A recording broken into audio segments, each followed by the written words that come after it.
हमारे देश में एक बीमारी बड़ी बुरी तरह से है जिसे सेकुलर कहते हैं। सो कॉल्ड सेकुलर मैं कहती हूँ। क्यों? क्योंकि सेकुलर इस देश में टर्म माना जाता है जिसमें आप मुसलमानों की बात करो, उनके तुष्टीकरण की बात करो, लेकिन हिंदुओं की बात ना करो। अगर आप बराबरी की बात करोगे तो सेकुलरिज्म नहीं है, ये परिभाषा है। और ये बीमारी कोर्ट को भी है। सुप्रीम कोर्ट के जज हैं प्रसन्ना बी वराले। उन्होंने क्या कहा? उन्होंने कहा कि कुंभ का आयोजन करने की जगह अगर इसका कुछ पैसा अगर सरकार स्कूलों में खर्च कर देती तो स्कूलों को बंद होने से बचाया जा सकता है। सुन के लगता है कि अच्छी बात है, बढ़िया पहल है। स्कूल तो चलने चाहिए, अच्छे से अच्छे इंफ्रास्ट्रक्चर में होने चाहिए। और स्कूल आखिर बंद क्यों हों? स्कूल तो और ज़्यादा खुलने चाहिए। अगर सरकारी स्कूलों में बच्चे आने से गुरेज करते हैं तो उनका स्तर बढ़ाया जाना चाहिए। बिल्कुल ठीक बात है। लेकिन मेरा सवाल यहाँ पर है कि बात कुंभ की ही क्यों? बात वक्फ बोर्ड के पैसे की क्यों नहीं? बात चर्च को मिलने वाले पैसे की क्यों नहीं? क्यों बार बार निशाने पर हिंदू आस्था से जुड़ी चीजें ही आती हैं? और ये बीमारी हमारे कोर्ट को भी बहुत ज्यादा है। इसके तमाम उदाहरण आपको अक्सर दिख जाते हैं। नमस्कार, बहुत बहुत स्वागत है आपका। आप देखना शुरू कर चुके हैं आनंद भारत। आपके साथ मैं हूं डॉक्टर अर्चना सिंह। आपसे गुजारिश है मेरे चैनल को सब्सक्राइब जरूर कीजिए। आपके सब्सक्राइब करने से हमें बहुत मदद मिलती है। जो जज साहब ने उदाहरण दिया, कई बार केस भी जाते हैं। मैंने विष्णु शंकर जैन को सुना, वो कहते हैं कि जब हम लोग केस लेके जाते हैं तो हमारी सुनवाई ही नहीं होती, हमें एक तरह से लिटरली बेइज्जत कर दिया जाता है सुप्रीम कोर्ट में। लेकिन वही जब दूसरे लोग लेके जाते हैं तो उनकी पिटीशन अर्जेंट में सुन ली जाती है। रात में कोर्ट इस देश में आतंकवादियों के लिए खुल जाते हैं। ये होता है। सवाल ये है कि कुंभ का शिक्षा व्यवस्था से क्या लेना देना? भाई, कुंभ ऐसा तो नहीं है कि कोई संपत्ति किसी ने रखी हुई है। दरअसल पहले मैं आंकड़े बता देती हूँ ताकि समझने में आसानी रहे। उदाहरण देती हूँ प्रयागराज कुंभ का, जो अभी 2025 में हुआ था। उसमें 7,500 करोड़ रुपए सरकार ने खर्च किए। 45 दिनों में व्यापारिक लेन देन जो हुआ उससे देश की जीडीपी में 1% की बढ़ोतरी हुई। सोचिए, प्रयागराज का ये जो कुंभ था ये बहुत बड़ा आर्थिक इंजन कह सकते हैं, ये साबित हुआ। सरकार ने 7,500 करोड़ रुपए खर्च किए और 45 दिन के आयोजन में 3 लाख करोड़ के पार व्यापारिक जो लेन देन है वो पहुंच गया, जिससे उत्तर प्रदेश की जीडीपी में 1% से अधिक की वृद्धि दर्ज की गई थी।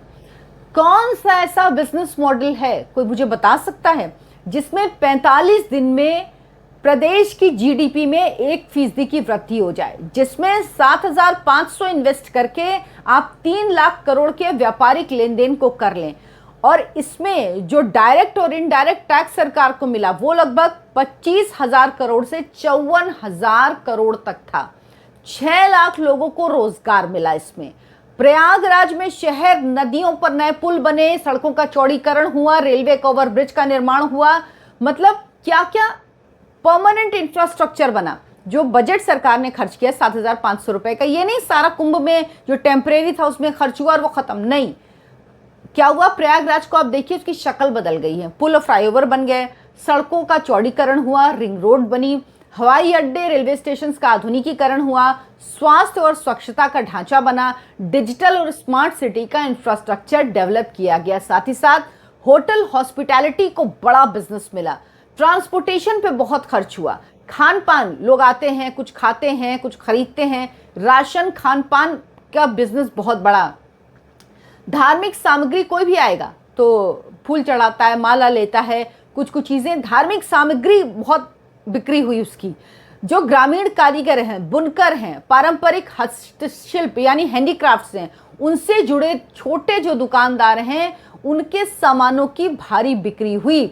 अब ये सब कुछ जिस कुंभ से हो रहा है, फिर से वो आंकड़ा बोल रही हूँ, 7,500 खर्च किया, जिसमें एक बड़ा जो खर्चा है वो जो परमानेंट स्ट्रक्चर, इंफ्रास्ट्रक्चर डेवलप करने में प्रयागराज के वो खर्च हुआ।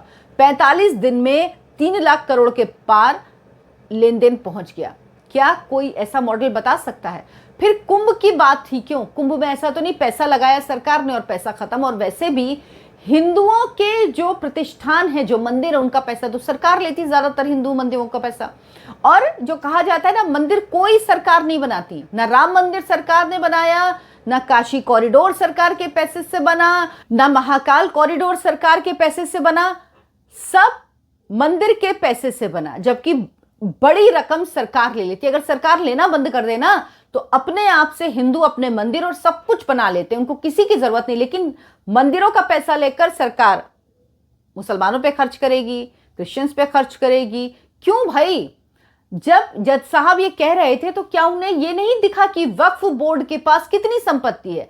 वो क्यों नहीं कहते कि भाई वक्फ बोर्ड के पास इतनी इतनी जमीन है उसके पास कि समझिए कि रेलवे और सेना के बाद तीसरे नंबर पे आता है वक्फ बोर्ड इस देश की में जमीन के मामले में।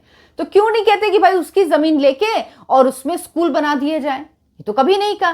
चर्च की संपत्ति पे क्यों कभी बात नहीं होती? क्यों हिंदुओं के आयोजन पर ही बात होती है? क्यों हिंदू आस्था पर ही बात होती है, उसी पे चोट की जाती है? क्यों? क्योंकि इस देश में हिंदू बोलता नहीं है। हिंदू जो है वो कभी भी अपनी बात कहता नहीं है, उसको दरगुजर कर देता है। क्योंकि ये बात जब हमने सुनी होगी तो लगा होगा हाँ ठीक है, ठीक बात तो कह रहे हैं कि ये क्यों हो जाना चाहिए? आप देखिए ना, ऐसा नहीं है कि उसमें इन्वेस्टमेंट हुआ और वो बेकार चला गया।